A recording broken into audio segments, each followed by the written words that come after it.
The unlikely encounter. The airplane hummed with quiet anticipation as passengers settled into their seats. It was a typical weekday flight, one of those early morning departures where people shuffled in, clutching coffee cups and briefcases, their minds already on the day ahead.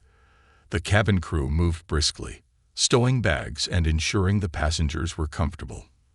Among them sat Amanda Caldwell, a middle-aged woman with a crisp navy blazer, her hair perfectly coiffed, and an air of self-importance that seemed to follow her like a shadow. Amanda adjusted her seatbelt with a sharp tug and glanced around her surroundings with barely veiled disdain. She was seated in business class, a section she viewed as her rightful domain. For Amanda, these plush seats symbolize her hard work, her determination, and most importantly, her superiority. As passengers continued boarding, Amanda's attention was drawn to a tall black man making his way down the aisle. His suit was tailored perfectly, exuding quiet sophistication. His demeanor was calm yet commanding, the kind of presence that naturally drew attention. He carried a leather briefcase and wore glasses that gave him an intellectual air. Amanda's gaze narrowed. He stopped at her row and smiled politely as he gestured toward the window seat next to her. "Excuse me, Mom," he said, his voice warm and courteous. She hesitated, as if his very existence in this space was an affront to her. With an exaggerated sigh, she moved aside, barely hiding her displeasure. He thanked her with a nod and settled into his seat, pulling out a magazine from his bag. As he began flipping through its pages, Amanda couldn't help but steal glances at him. Something about his composed demeanor irked her. It wasn't long before her irritation bubbled to the surface. "Excuse me," she said, her tone clipped. He looked up from his magazine, meeting her gaze with calm curiosity. "Yes, I'm just wondering," she began, her words dripping with condescension, "how someone like you managed to get a seat in business class." The man blinked, clearly taken aback, but remaining unflustered. "Someone like me? You know," Amanda continued, waving her hand vaguely, "business class is usually for people who've worked hard to get here. I'm curious what you do that allows you to sit here." He closed his magazine slowly, his expression neutral. "Ma'am, I assure you, I have every right to be here." Her face flushed, but she pressed on. "Well, it's not every day you see." She stopped herself, her hesitation speaking volumes. The man raised an eyebrow, but didn't reply. Instead, he turned back to his magazine, his lack of reaction only fueling Amanda's frustration. "You could at least answer the question," she huffed. "Do you even have a job?" Before he could respond, the flight attendant approached. "Ma'am," the attendant said firmly, "is there a problem?" "No problem," Amanda said quickly, her voice tight. "I'm just trying to have a conversation." The attendant's eyes flicked to the man, who gave a small shake of his head as if to say, "It's fine."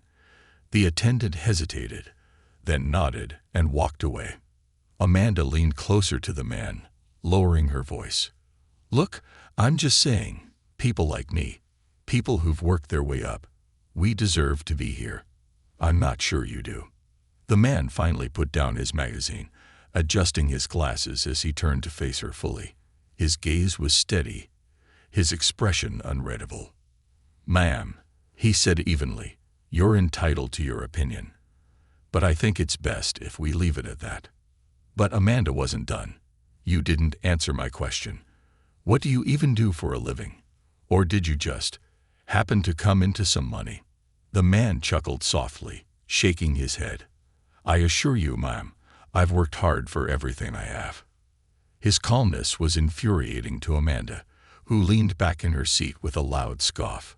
"Hard work," she muttered under her breath, as if the concept was foreign to him.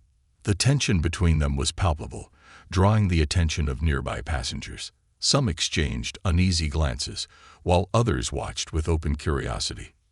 "Let me tell you something," Amanda said, her voice rising slightly. "I've spent decades climbing the corporate ladder. I've faced challenges you couldn't even imagine. That's why I'm here. I'm not sure someone like you understands what it means to earn this. The man tilted his head, studying her for a moment. Then, with a small smile, he replied, "Ma'am, you'd be surprised what I understand." There was a finality to his words that made Amanda pause, but only briefly. She was too wrapped up in her indignation to notice the murmurs spreading through the cabin, or the way the flight attendants were exchanging concerned looks. As the plane began to taxi down the runway, Amanda settled back into her seat, her mind racing with self-righteous thoughts. She didn't realize that the truth was about to unravel in a way she could never have anticipated. The unveiling storm. The plane ascended smoothly, the city below shrinking into a quilt of geometric patterns. Amanda stared out the window, her annoyance simmering beneath the surface. She had expected the man to engage further in their exchange, to defend himself, to validate her assumptions about him. Instead, his calm demeanor and quiet confidence unsettled her. The first hour of the flight passed with an uneasy truce. Amanda busied herself with her tablet, pretending to review documents while casting sidelong glances at her seatmate. He was engrossed in his magazine, occasionally jotting notes into a sleek notebook. What could he possibly be writing? She wondered. Her irritation grew with every moment of his silence. She needed to regain control of the situation, to assert her superiority. As the flight attendant passed by, Amanda raised a hand. "Excuse me," she called out, her voice carrying a tone of practiced authority. The attendant approached with a polite smile. "Yes, Mom. I'd like a glass of Chardonnay," Amanda said. Then, gesturing toward the man next to her, she added, "And whatever he's having." The man glanced up, a faint smile tugging at the corners of his mouth. "Water is fine. Thank you," he said, his voice steady. Amanda raised an eyebrow. "Water? How modest of you." The flight attendant's smile faltered, sensing the undercurrent of tension. She nodded and walked away, returning moments later with Amanda's wine and a bottle of water for the man. Amanda took a sip of her drink, eyeing him over the rim of her glass. "So, are you going to tell me what you do, or should I guess?" He looked at her, his expression unreadable. "I'm not sure why it matters," he replied. "Humor me," she said, leaning slightly closer. He sighed softly, closing his notebook. "I'm in business." She scoffed. "Well, that's vague. Are you in sales? Marketing? Or do you just handle deliveries?" A flicker of something crossed his face, but it was gone as quickly as it appeared. "Let's just say I oversee operations," he said. Amanda laughed, a sharp, humorless sound. "Operations? Sounds like a glorified title for middle management." He met her gaze, his expression calm but firm. "You're entitled to your interpretation." Her laughter died in her throat, replaced by a smirk. "You're quite evasive, aren't you? Not very forthcoming for someone sitting in business class. If I didn't know better, I'd think you're hiding something." The man's eyes narrowed slightly, but he remained composed. "Or perhaps I simply value my privacy." Amanda leaned back, folding her arms across her chest. "Privacy, huh? Well, I suppose everyone has their secrets." The conversation might have ended there, if not for a small but noticeable stir among the passengers. A few rows behind them, a group of people began whispering, their eyes darting toward the man. Amanda noticed the shift in atmosphere and turned her head, curiosity piqued. "What's going on back there?" she muttered, craning her neck to see. The murmurs grew louder, and soon one of the passengers, a middle-aged man with a smartphone in hand, spoke up.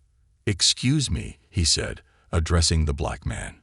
The man looked up, his expression polite but wary. "Yes? Are you Mr. Gaines?" the passenger asked, his voice tinged with excitement. The man hesitated, then nodded. "Yes, I am." Gasps rippled through the cabin, and a few people began murmuring in awe. Amanda frowned, her confusion evident. "Mr. Gaines," she repeated, glancing between her seatmate and the man behind them. "Who's that supposed to be?" The passenger who had spoken earlier answered before Mr. Gaines could. He's the CEO of Vertex International. It's one of the most successful tech companies in the country. Amanda's eyes widened, and she turned to the man next to her, her mouth opening and closing like a fish out of water. You're the CEO of Vertex," she stammered. Mr. Gaines nodded again, his expression calm but with a hint of amusement. "That's correct." The color drained from Amanda's face as realization dawned. Vertex International wasn't just a tech giant, it was her company. She had spent the last decade climbing the corporate ladder there, working tirelessly to secure her position as a regional director. And now, sitting beside her was the man at the very top, the one whose decisions shaped the trajectory of her career. I had no idea," she said, her voice barely above a whisper. Mr. Gaines gave her a small, enigmatic smile. "I gathered that." The murmurs in the cabin grew louder, and a few passengers began snapping discreet photos. The flight attendant returned, her eyes wide with recognition as she addressed Mr. Gaines. "Is there anything I can get you, sir?" "No, thank you," he said kindly. Amanda's mind raced, her earlier confidence crumbling under the weight of her mistake. She had spent the last hour belittling and patronizing the man who essentially controlled her professional future. "I'm so sorry," she blurted out, her voice trembling. I didn't realize." Mr. Gaines raised a hand, cutting her off gently. "There's no need to apologize. People often make assumptions without knowing the full story." His words were calm, but they stung nonetheless. Amanda felt a wave of humiliation wash over her as the other passengers watched the exchange. She had prided herself on her ability to read people, to assess situations with precision. But today, her arrogance had blinded her, leading to a mistake she couldn't easily undo. As the plane cruised steadily at 30,000 feet, Amanda sat in stunned silence, her earlier bravado shattered. The man beside her, Mr. Gaines, returned to his magazine, his expression serene. But Amanda knew this flight would be etched in her memory forever, a stark reminder of the dangers of judgment and the power of humility. The tension of truth. Amanda sat frozen in her seat, her mind swirling with embarrassment and panic. The noise of the plane, the hum of the engines, the quiet chatter of passengers, faded into the background. She stared straight ahead, unable to bring herself to glance at Mr. Gaines. How could this happen? She thought. Her entire career at Vertex International flashed through her mind. The late nights, the ambitious projects, the endless meetings. And now she had unknowingly insulted the man who controlled it all. The murmurs around her grew louder, and Amanda's chest tightened. She could feel the eyes of the other passengers on her, their silent judgment prickling like needles. The flight attendant returned, offering drinks to the surrounding rows, her expression a mix of awe and hesitation as she glanced at Mr. Gaines. "Ma'am," the flight attendant said cautiously, addressing Amanda, "can I get you anything else?" Amanda shook her head, her voice barely audible. "No, thank you." The attendant hesitated, then turned to Mr. Gaines with a warm smile. "And for you, sir?" "Nothing for now, thank you," he replied, his tone gracious. Amanda dared a glance at him, hoping to gauge his mood. To her surprise, he appeared completely unbothered, calmly flipping through his magazine. "Mr. Gaines," she said softly, her voice quivering. He looked up, his expression neutral. "Yes. I want to apologize," she said, her words tumbling out in a rush. "I didn't mean to. Well, I didn't realize who you were. If I had known." He held up a hand, stopping her mid-sentence. "You don't need to apologize because of who I am," he said, his voice steady. "If your words were inappropriate before you knew my identity, then they're still inappropriate now." Amanda flushed, his calm rebuke hitting her harder than any outburst could have. "You're right," she admitted, her voice barely above a whisper. Mr. Gaines gave her a small nod and returned to his reading, leaving Amanda to stew in her thoughts. Minutes felt like hours as the flight continued. Amanda's mind was a whirlwind of regret and anxiety. "What if this ruins me?" she thought. She had worked too hard to let one careless mistake derail her career. Desperate to salvage the situation, she decided to try again. "Mr. Gaines," she said hesitantly. He looked up once more, his expression patient but unreadable. "I just want to say that I admire your work," she began, choosing her words carefully. "Vertex has been such a huge part of my life. I've been with the company for almost a decade, and it's been an incredible journey." He raised an eyebrow. "You work for Vertex?" She nodded quickly, feeling a small flicker of hope. "Yes, I'm a regional director. I oversee operations in the Southeast region." His expression didn't change, but she could see the wheels turning in his mind. "I see," he said simply. Amanda waited, hoping he would say more, but he didn't. The silence stretched on, heavy and uncomfortable. "Vertex is such an innovative company," she continued, her voice tinged with nervous energy. "It's truly a privilege to be part of it. I've always admired the leadership, especially you." He gave a small, polite smile, but it didn't reach his eyes. "That's kind of you to say." Amanda felt her heart sink. She wasn't sure what she had expected. A reassurance, perhaps, or even a dismissal of her earlier behavior. But Mr. Gaines remained unreadable, his demeanor as steady as ever. The plane hit a patch of turbulence, jolting the passengers slightly. Amanda gripped the armrest, her knuckles white. She noticed that Mr. Gaines didn't so much as flinch, his composure unshaken. "How do you stay so calm?" she asked before she could stop herself. He glanced at her, a faint smile playing on his lips. "Experience. Experience with turbulence. Experience with handling situations under pressure," he replied. Amanda nodded, unsure how to respond. She decided to take a different approach, shifting the conversation towards something more personal. "May I ask how you started Vertex?" she ventured. He hesitated for a moment, then closed his magazine and set it aside. "It's a long story," he said. "I'd love to hear it," she said eagerly, hoping to rebuild some rapport. He leaned back in his seat, his gaze distant. "I started Vertex in my late 20s. It began as a small startup.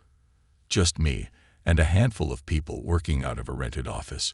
We faced a lot of challenges, especially in the early days. Funding was scarce, and there were times when I wasn't sure we'd make it. But we persevered." Amanda listened intently, her earlier arrogance replaced by genuine curiosity. "What kept you going?" she asked. "Belief in the vision," he said simply. "I knew we were building something meaningful, something that could change lives. That belief kept me grounded, even when things got tough." His words resonated with Amanda, stirring something deep within her. For the first time, she saw him not as an imposing authority figure, but as someone who had fought his way to the top with resilience and determination. "That's inspiring," she said sincerely. He glanced at her, his expression softening slightly. "Thank you."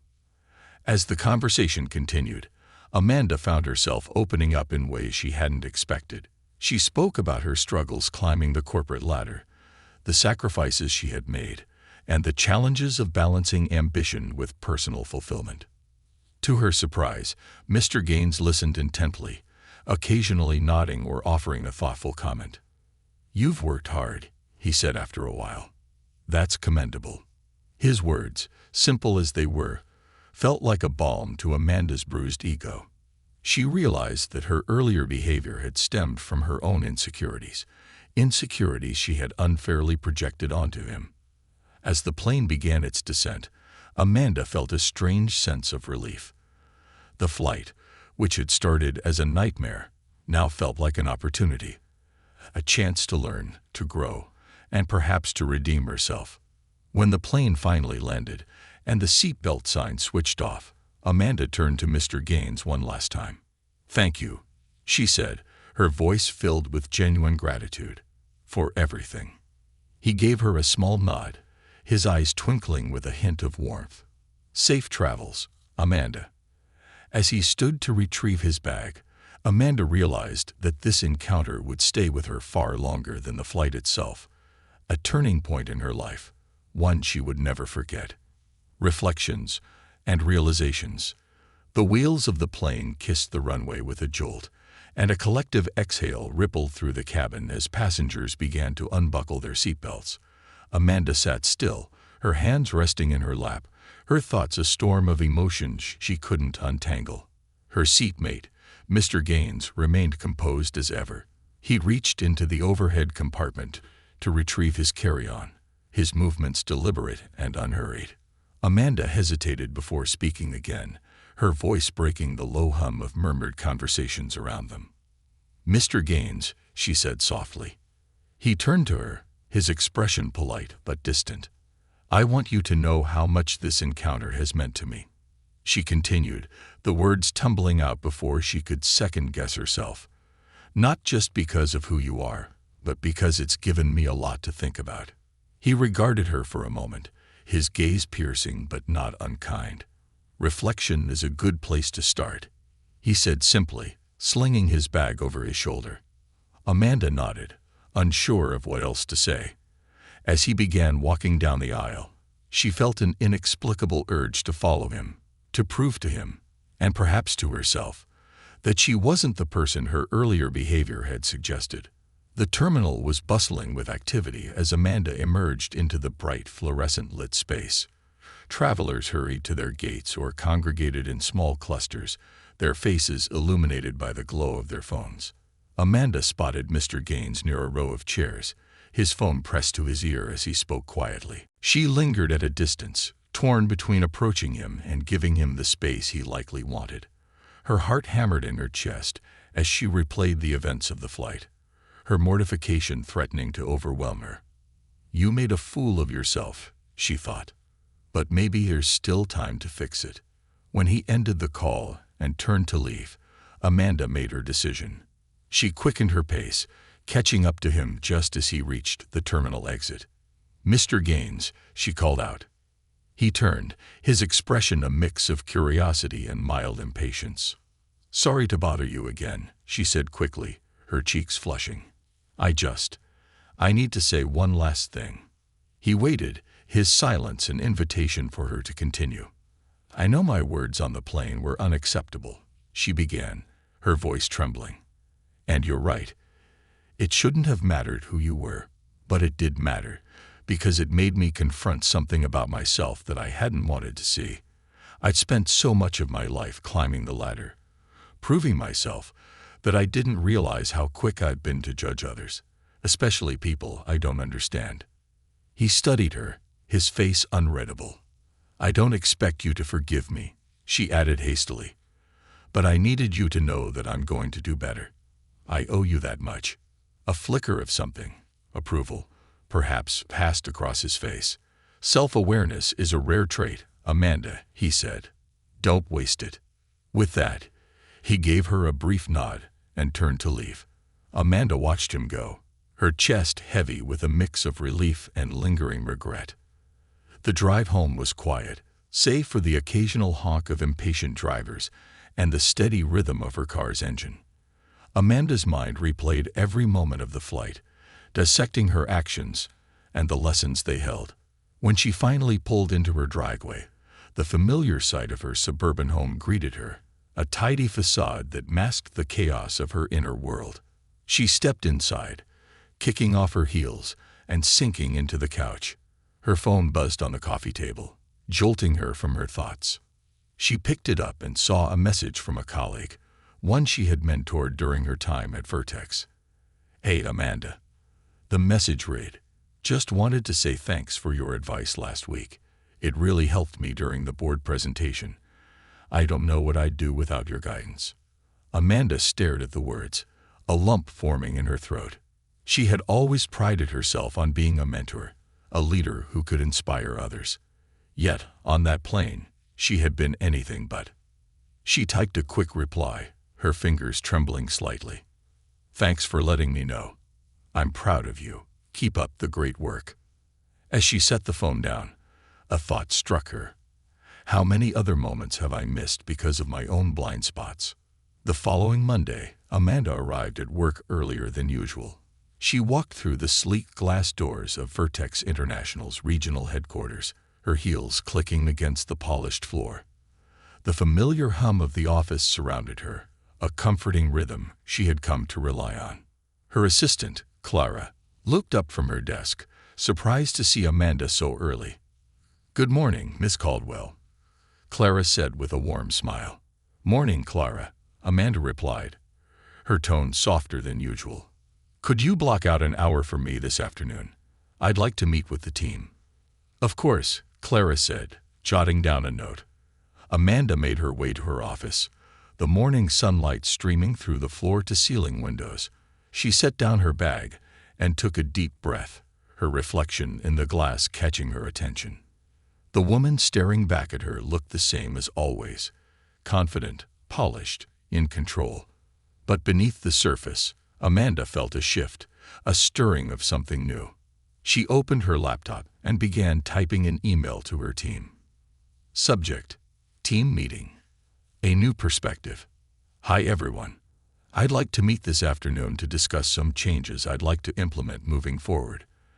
After a recent experience, I've realized the importance of fostering a culture of mutual respect and understanding, both within our team and in how we interact with others. I believe we can all benefit from reflecting on our assumptions and striving to see each other more clearly. I look forward to hearing your thoughts and ideas on how we can grow together. Best, Amanda. She hit send, her heart pounding slightly. It wasn't much, but it was a start. As the hours passed, Amanda felt a sense of purpose she hadn't experienced in years. The flight with Mr. Gaines had been more than a humbling experience. It had been a wake-up call. And now she was determined to rise to the challenge, one step at a time. A new horizon.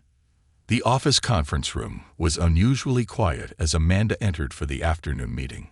Her team, accustomed to her precise, no-nonsense approach, seemed a little on edge.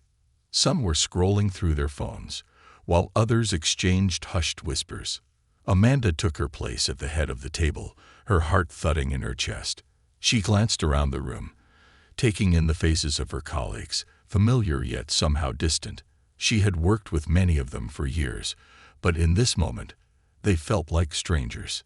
"Good afternoon, everyone," she began, her voice steady but softer than usual. The murmurs ceased, and all eyes turned to her. "I called this meeting because I've been doing a lot of thinking," she continued, "about our team, our work, and the culture we've created here at Vertex. I realized something recently, something I think we all need to address." She paused, the weight of her words settling over the room. "I've always believed in leading by example," she said. "But last week, I had an experience that showed me I haven't always lived up to that standard."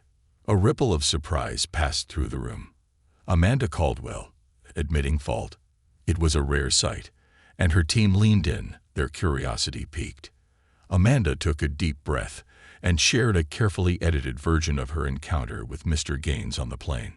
She omitted the more humiliating details, but she was honest about the core of the experience, her assumptions, her behavior, and the profound impact of being called out on her blind spots.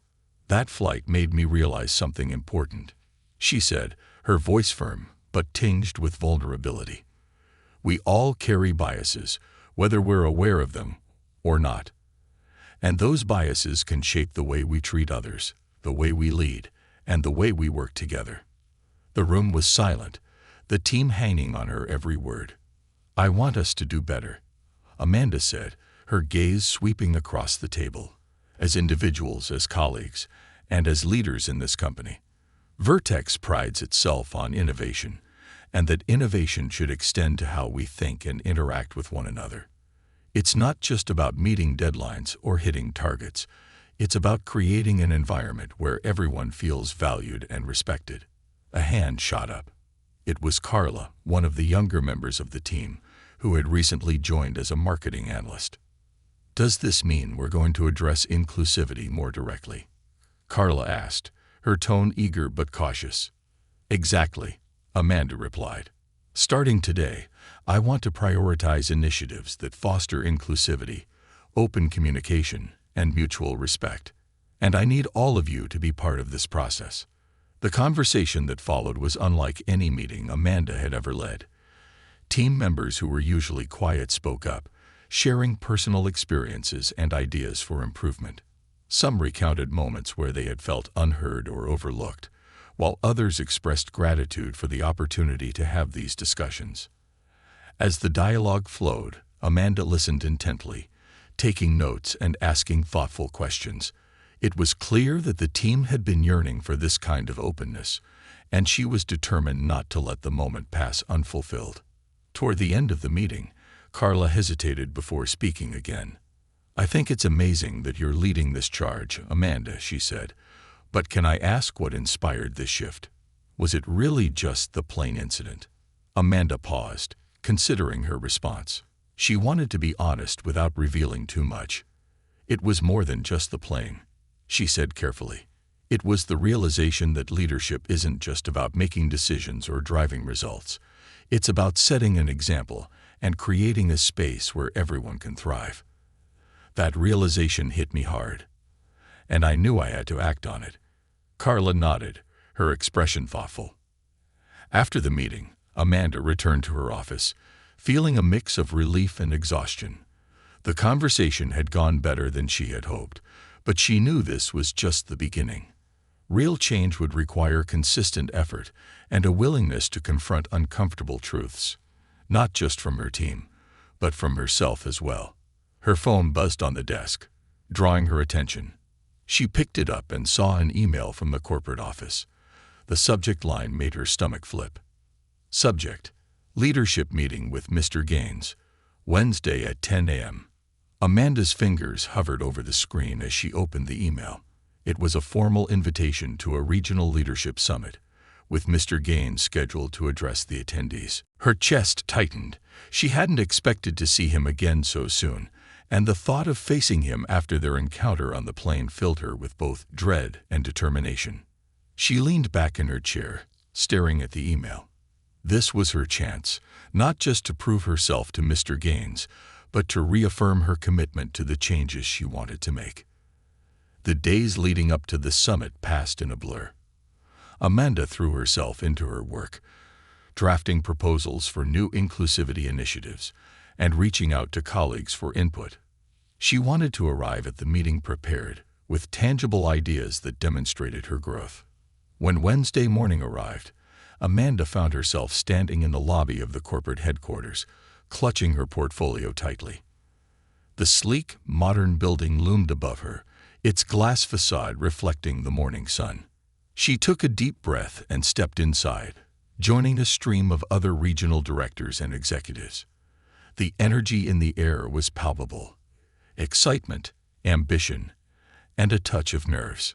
The meeting was held in a spacious conference room, with rows of chairs facing a large stage. Amanda took a seat near the front, her heart pounding as she scanned the room. And then he entered. Mr. Gaines walked onto the stage with the same quiet confidence she had witnessed on the plane. He wore a tailored suit and carried himself with an air of authority that commanded attention. The room fell silent as he approached the podium, his gaze sweeping over the audience. "Good morning," he began, his voice resonating with calm power. "Thank you all for being here. Today I want to talk about leadership, not just as a role, but as a responsibility."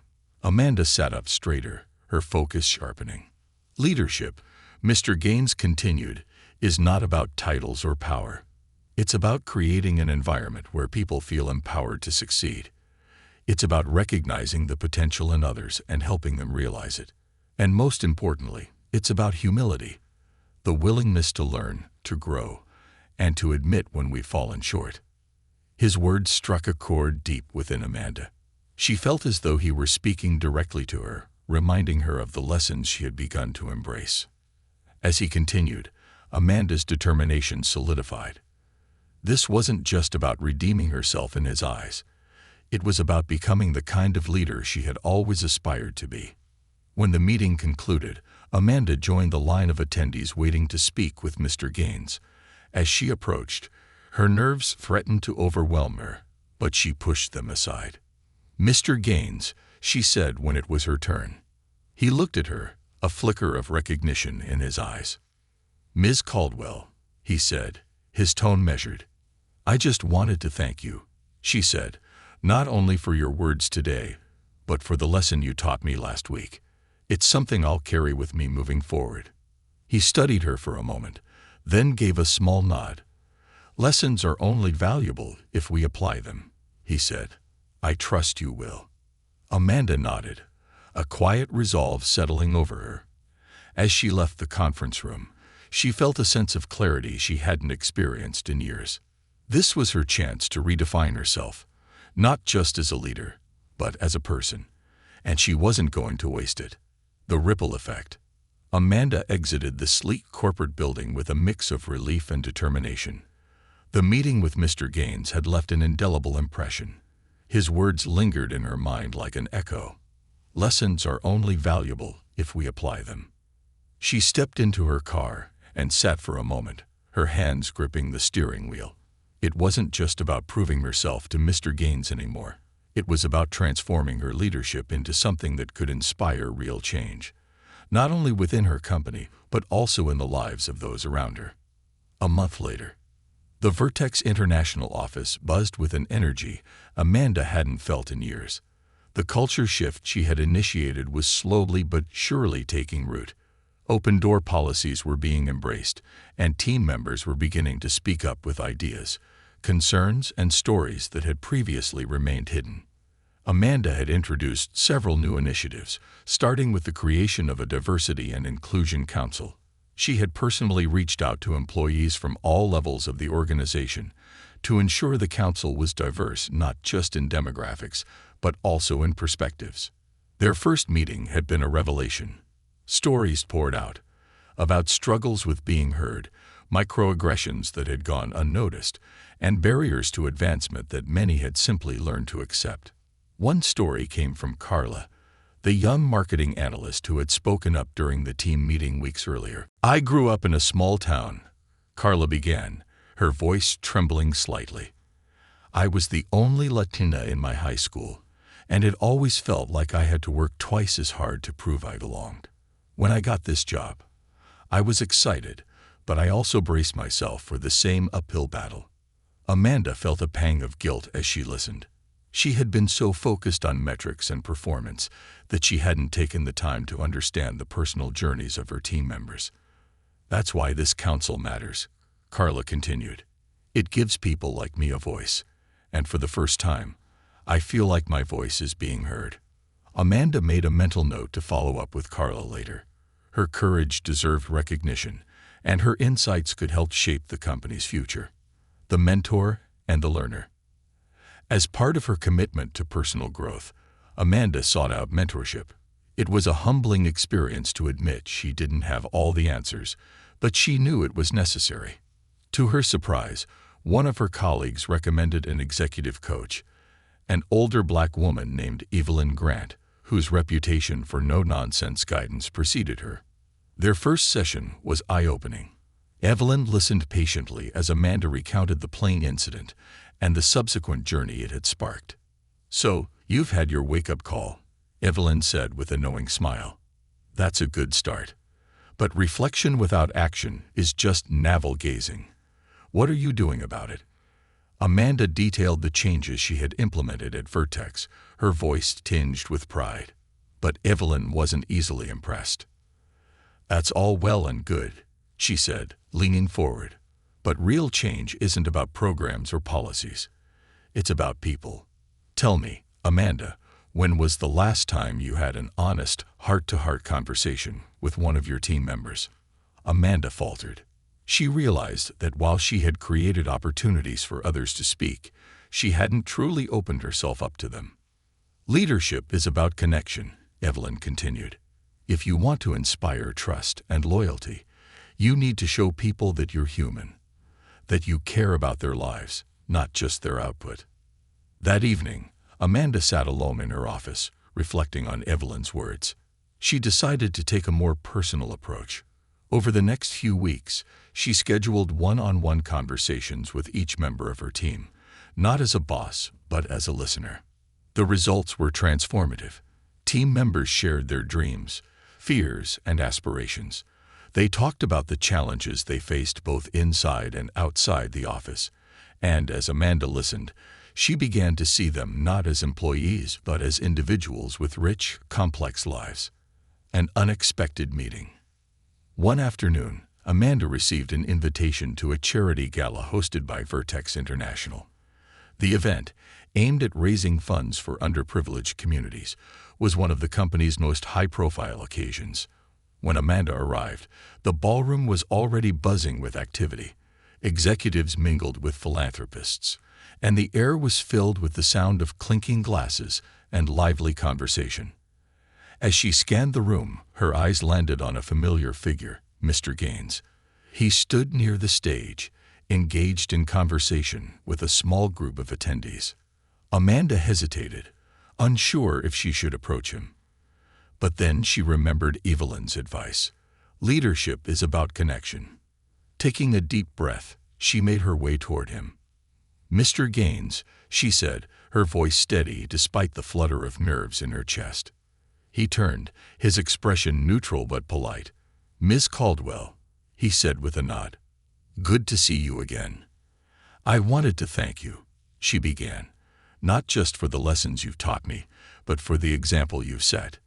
It's inspired me to rethink the way I lead, not just at work, but in every part of my life." He studied her for a moment, then gave a small smile.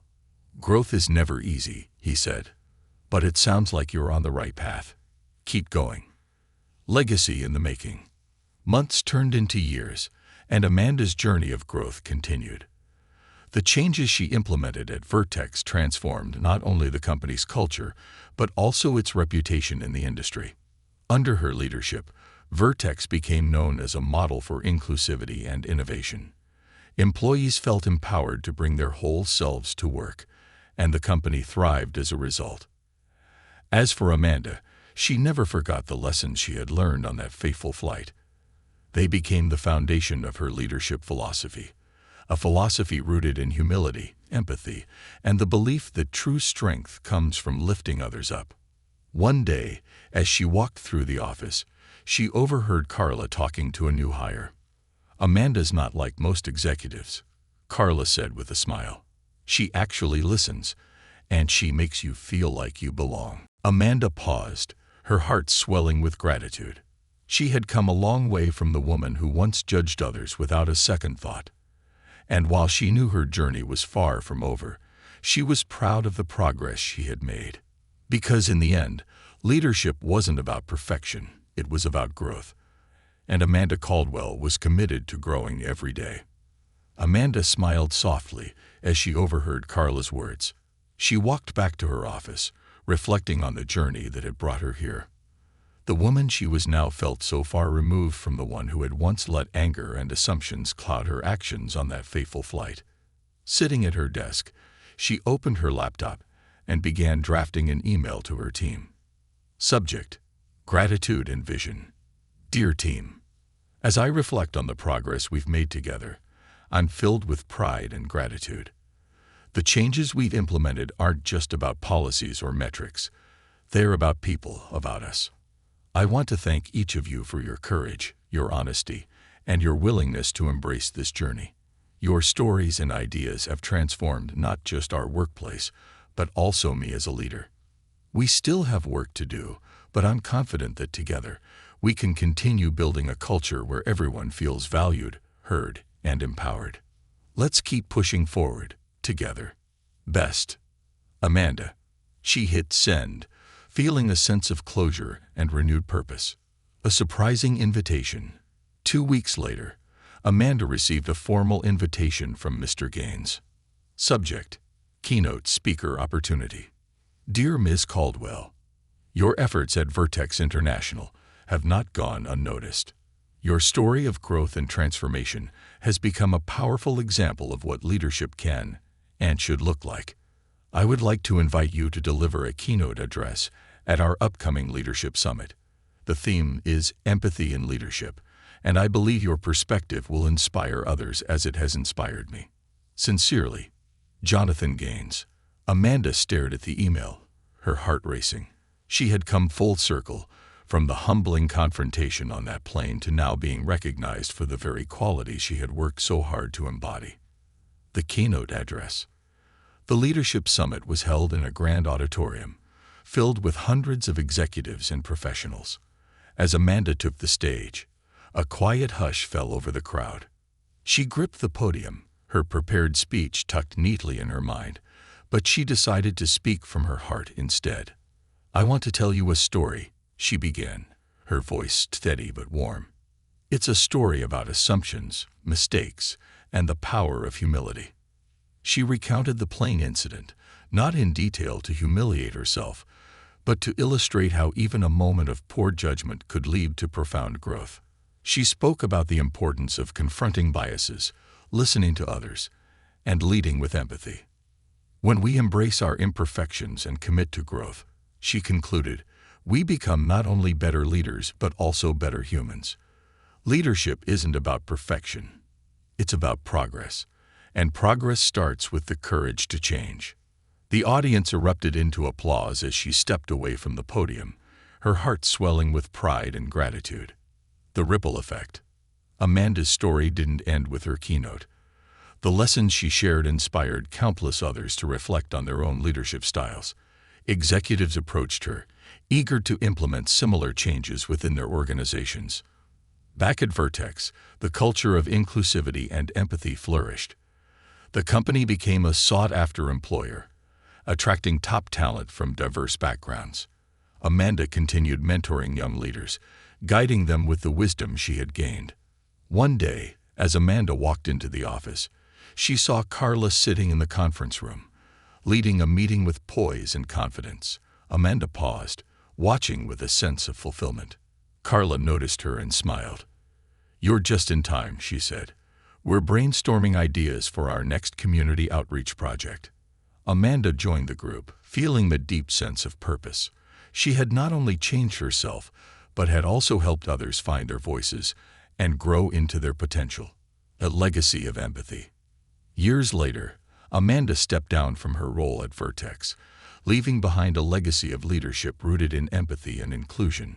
She dedicated her time to coaching and speaking, sharing her story with the world. Her journey became a reminder that change is always possible, that mistakes can lead to growth, and that true leadership is about lifting others up. As she stood in front of yet another audience, ready to share her story, Amanda felt a profound sense of gratitude. The journey had been challenging, but it had been worth every step. And with that, she smiled, knowing her story was just one ripple in a sea of possibilities.